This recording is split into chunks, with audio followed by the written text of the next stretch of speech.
Hier, nous avons parlé des dégâts sociaux causés par le système d'Ubuhake instauré par le clan des Abanyiginya.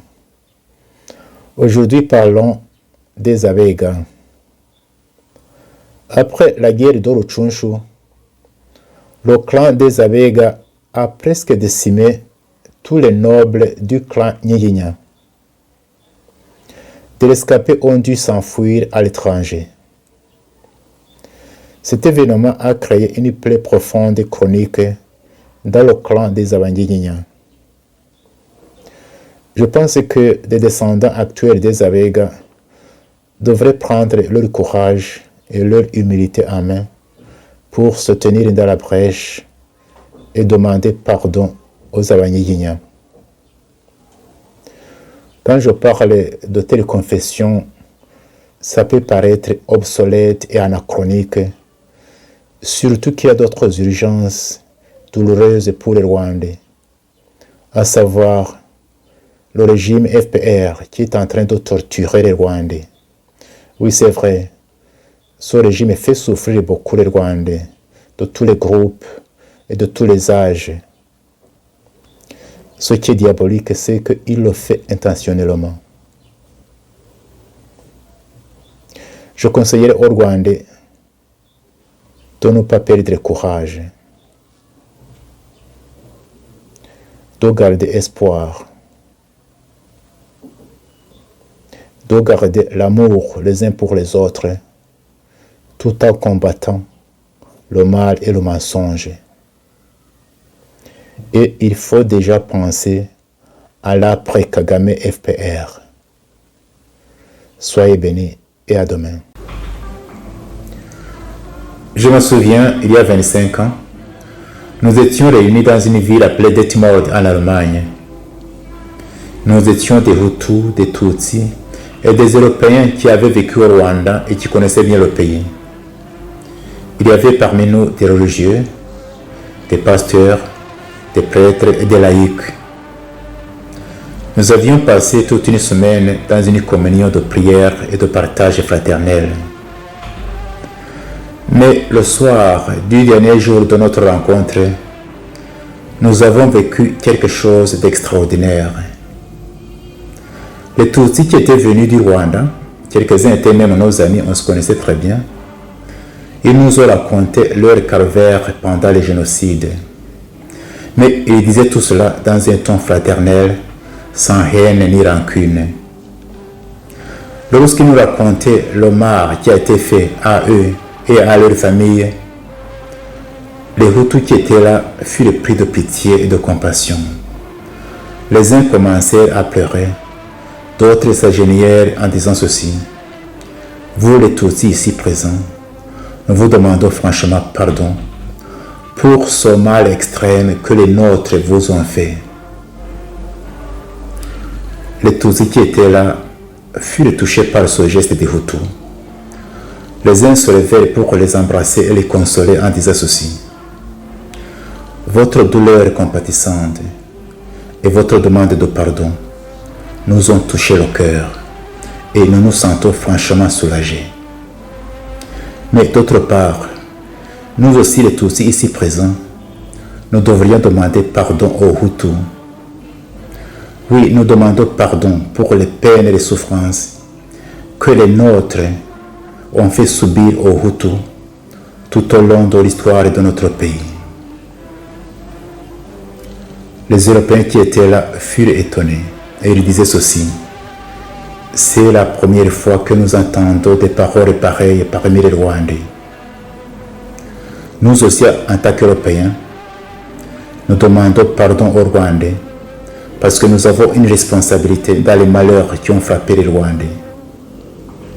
Nous demandons pardon parce que nos pays ont complètement abandonné les Rwandais à leur sort pendant les périodes les plus difficiles de leur histoire. Et enfin, après tout cela, nous nous sommes assis et se fit le silence. Après quelques instants, quelqu'un se leva et rompit le silence en disant ceci: Je suis sûr que ce qui vient de se passer ici C'est un miracle qui vient de Dieu.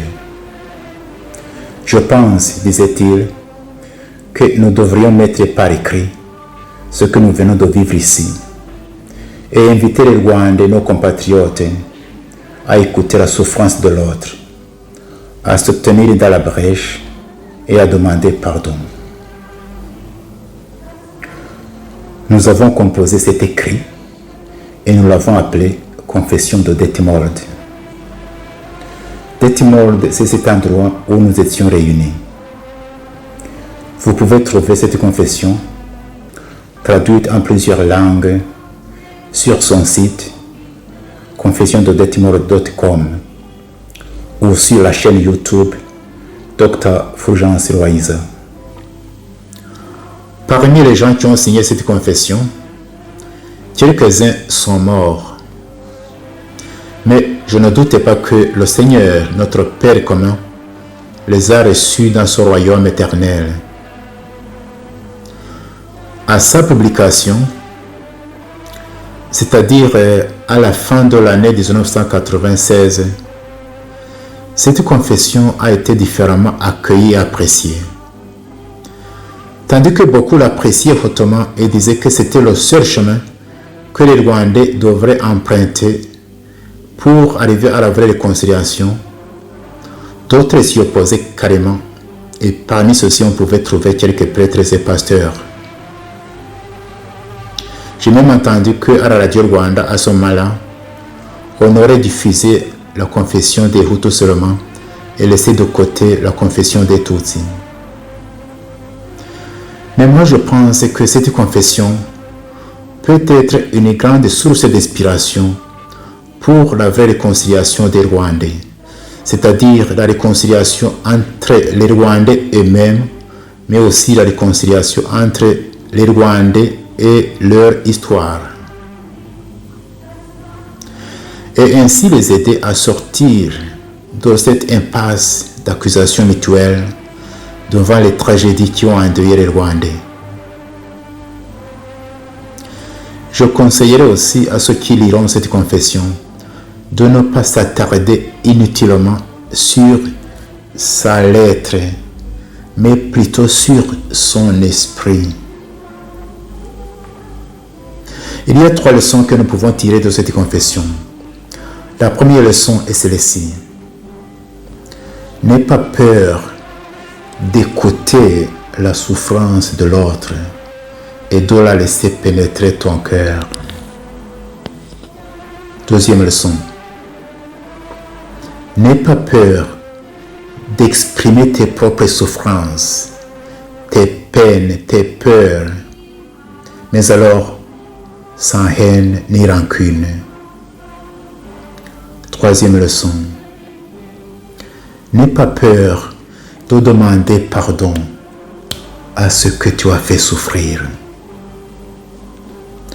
Et si par hasard tu vis avec les victimes dont les bourreaux sont morts, et si d'autre part tu as des liens quelconques, réels ou perçus, proches ou lointains, avec ces bourreaux, n'aie pas peur de te tenir dans la brèche et de demander pardon.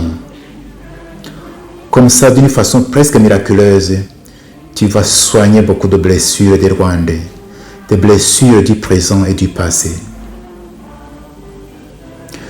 Comme cette année, cette confession va célébrer son 25e anniversaire, je viendrai chaque jour tout au long de cette année sur cette chaîne pour voir voies et moyens de bâtir un Rwanda où il fait beau de vivre pour tous les enfants du Rwanda.